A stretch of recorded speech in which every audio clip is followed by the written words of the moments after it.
Hello সবাইকে, সবাই কেমন আছো? আশা করি ভালো আছো। আমরাও ভালো আছি। তোমরা আছো দেশি ফ্যামিলি ট্যুর অ্যান্ড ফানে রূপার সাথে। আর আমার চ্যানেলে সবাইকে আবার অনেক স্বাগত। এর আগের ভিডিওটাতেই আমি বলেছিলাম যে আমরা এখন কলকাতা থেকে সান ফ্রান্সিসকোতে ফিরছি, তবে মাঝখানে একটা ব্রেক জার্নি আছে, যেখানে আমরা দুবাইতে আমাদের লেওভার আছে। আমরা এমিরেটস এয়ারলাইন্সে এসেছি, কলকাতা থেকে দুবাই, তারপর দুবাই টু সান ফ্রান্সিসকো। তা এখন আমাদের দুবাইতে যেহেতু 9 ঘন্টা লেওভার আছে, তাই এমিরেটস এয়ারলাইন্স থেকেই আমাদের এরকম ফ্রি অফ কস্টে হোটেলের অ্যারেঞ্জ করে দিয়েছে। তা এখন আমাদের রাত্রের বেলা আমরা হোটেলে এখন পৌঁছে গেছি। এয়ারপোর্টে যা যা ফর্মালিটিস ছিল সেগুলো সমস্ত করে এখন পৌঁছে গেছি। আর হোটেলটার সামনে যেই গোলাপ ফুলের জায়গাটা অসাধারণ দেখতে, থোকে থোকে একদম গোলাপ ফুল, আর দেখতে অসাধারণ লাগছে। জাস্ট ওখানটা ফটো তোলার মতন আইডিয়াল, না তাকিয়ে না দেখে কেউ থাকতে পারবে না। তবে এমিরেটস এয়ারলাইন্স রুলস অনুযায়ী লেওভার কিন্তু মিনিমাম 8 ঘন্টা হতে হবে বা তার বেশি, তবেই কিন্তু ওরা হোটেলের অ্যারেঞ্জমেন্ট করে দেবে। আর একটা ব্যাপার, যেটা কানেক্টিং ফ্লাইট হতেই হবে। যাই হোক, সমস্ত আমরা হোটেলের যা যা ফর্মালিটিস ছিল সেগুলো করে এখন আমরা রুমে চলে এসেছি। আমরা এই রুমটা এখন দোতলাতে পেয়েছি, যদিও আমাদের হাতে আর বেশি টাইম নেই, 3-3.5 ঘন্টার মতো টাইম আছে। তার মধ্যে একটু ঘুমাতে হবে, রেস্ট নিতে হবে। আর ভোর 5টা থেকে শুরু হয়ে যায় ব্রেকফাস্ট। আমাদের 5টা থেকে 5:30টার মধ্যে ব্রেকফাস্টের জায়গায় পৌঁছতে হবে। আর 6টায় আমাদের বাস আমাদের ধরতে হবে, হোটেল থেকেই যে বাসগুলো প্রোভাইড করে। আর আমরা যদি ঘুম থেকে উঠতে কোনোভাবে দেরিও হয়ে যায়, সেখানে হোটেল থেকে ইনস্ট্রাকশন আছে যে ওরা আমাদের অ্যালার্ট করে দেবে কল করে। তাই জন্য যাই হোক, কী হবে জানি না এখন। ব্রেকফাস্ট করে এইগুলো আমাদের, যেহেতু ইন্টারন্যাশনাল ফ্লাইট, আমাদের 3 ঘন্টা আগে তো এয়ারপোর্টে ঢুকতেই হবে। তো যাই হোক, এই যে আমরা কোনো রকমে একটু ঘুমিয়েছি, চোখ খুলতে পারছিলাম না। বাচ্চাগুলো খুব কাঁদছিল, খুব স্বাভাবিক, ওদেরও ঘুম হয়নি। কাঁচা ঘুমে ওই 2 ঘন্টা মতো ঘুমিয়ে কোনো রকমে ব্রাশ করেই চলে এসেছি ব্রেকফাস্টের এখানে।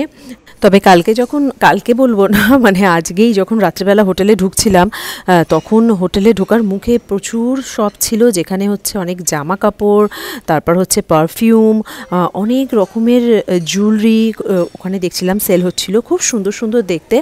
আমাদের হাতে যেহেতু টাইম ছিল না বলে আমরা সেরকম করে এক্সপ্লোরও করতে পারিনি।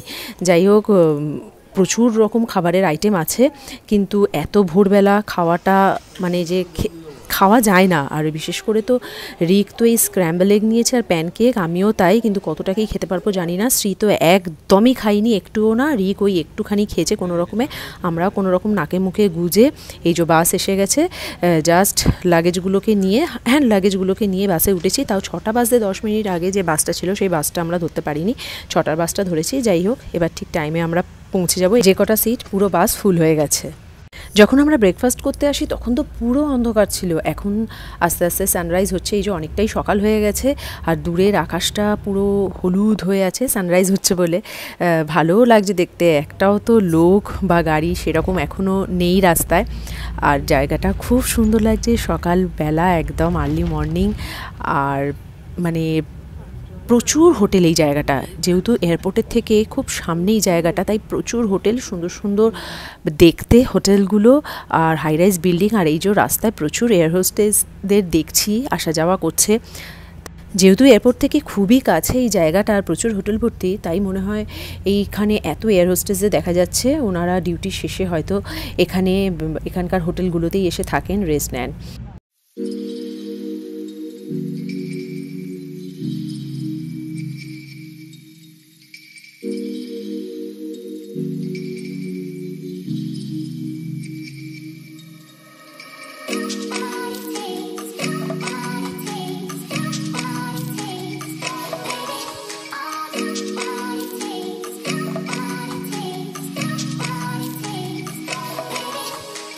এখন আমরা এয়ারপোর্টের খুব কাছাকাছি পৌঁছে গেছি, যেহেতু খুব তো বেশি ডিস্টেন্স নয়।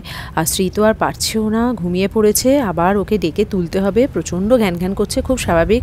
তার কারণ ঘুমটা যেহেতু ঠিক করেই তো আমাদের কারোর হয়নি, কিন্তু ও তো ছোটো বাচ্চা, কিছু করার নেই।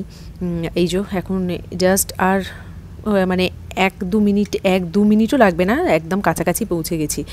এবার 3 ঘন্টা মতো আমাদের হাতে সময় আছে, 2.5-3 ঘন্টা।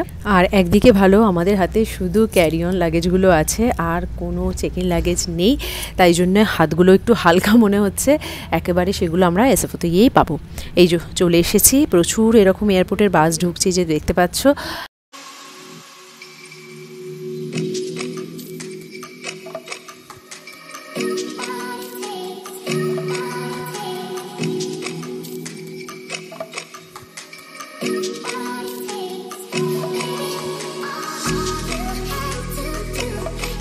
এখন আমরা একটু বসে আছি, যেহেতু এখন আমাদের ফ্লাইটের একটু টাইম আছে, তাই জন্য শ্রীকে খাইয়ে দিলাম। তার কারণ ও তো কিছু খাইনি, ওকে একটু খাইয়ে দিলাম, দিয়ে তারপর হচ্ছে ওরা এখন একটু রেস্ট নিচ্ছে।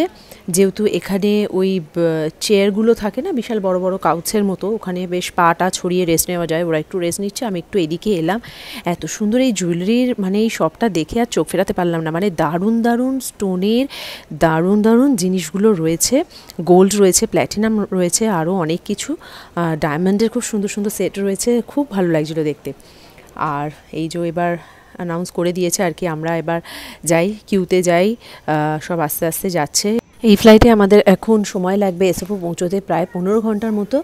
আর এই ফ্লাইটটাও যখন আমরা এসএফও থেকে দুবাইতে আসি সেম টাইম আওয়ারলি লেগেছিল। আর তার সাথে যেই এই ফ্লাইটটা ছিল ডাবল ডেকার, তো এই ফ্লাইটটাও সেম ওই ডাবল ডেকার, বিশাল বড় ফ্লাইট। ওপরে একটা ফ্লোর আছে, নিচেও আছে। আর আমরা এখন উঠে বসেও পড়েছি, আর জাস্ট কিছুক্ষণের মধ্যেই আর কি টেক অফ করবে। আর প্রচুর অপশান আছে, হিন্দি মুভি, বাংলা মুভি, তো এই দেখতে দেখতেই টাইম কেটে যাবে 15 ঘন্টা। ওঠার কিছুক্ষণ পরেই আমাদের ব্রেকফাস্ট দিয়ে গেল। আর ব্রেকফাস্টটা তো দেখেই মনে হচ্ছে খুব দারুণ দিয়েছে। উপমা, তার সাথে হচ্ছে 2টো চিকেন কাটলেট, আর এখানে হচ্ছে দিয়েছে সাম্বার, এখানে একটা ব্রেড, এখানে আছে বাটার, তার সাথে জ্যাম, চকলেট, কিছু কাটা ফল, এখানে একটা মিষ্টির আইটেম, জল, প্রোটিন বার, আর তার সাথে স্পুন, ফর্ক। খুব ভালো দিয়েছে। তা শ্রীকে ভাবছি ওই উপমাটা খাইয়ে দেবো।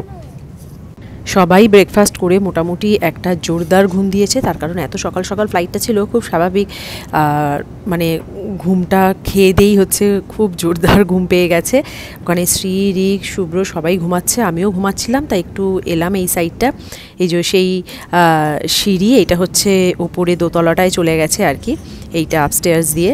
আর তার সাথে তো মানে পুরো অন্ধকার ফ্লাইট, যারা মুভি দেখছে, কিন্তু ম্যাক্সিমাম মানুষজনই ঘুমিয়ে পড়েছে। এই যে এখানে দুজনে একেবারে ঘুমিয়ে কাত, মাঝখান থেকে ওই হ্যান্ডেলটা আমি তুলে দিয়েছি, তাই জন্য শ্রী একেবারে পা ছড়িয়ে ঘুমাতে পেরেছে। আর ওখানে রিকও ঘুমাচ্ছে। আর তার কিছুক্ষণের পরেই হচ্ছে জাস্ট আমাদের লাঞ্চ দিয়ে গেল। লাঞ্চে আছে প্লেন রাইস, তার সাথে মাটন দিয়েছে, আর এখানে একটা পাস্তাও দিয়েছে যাতে বাচ্চারা খেতে পারে। আমাদের খাবারগুলো তো আগে থেকেই আমরা অনলাইনে বুক করে দিয়েছিলাম আর কি। আর ওখানে একটা আইসক্রিম দিয়েছে, তার সাথে তো ব্রেড আছে, বাটার আর জল। আর এখানে হচ্ছে লাঞ্চের পর দেখতে বসেছি যে আর কতক্ষণ পর আমরা আর কি এসএফওতে পৌঁছবো। তবে আর বেশিক্ষণ বাকি নেই, আমরা অলমোস্ট অনেকটাই চলে এসেছি। আর কিছুক্ষণের মধ্যেই আমরা এসএফওতেও পৌঁছে যাব।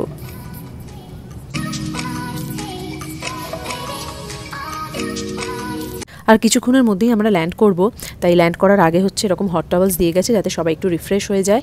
আমি একটু শ্রীকে মুখটা মুছিয়ে দিচ্ছি, কিন্তু রিককে একদম দেওয়া গেল না। ও এতটাই ঘুরে ঘুমাচ্ছে যে হট টাওয়েল দিতে গেলে হাত সরিয়ে দিচ্ছে।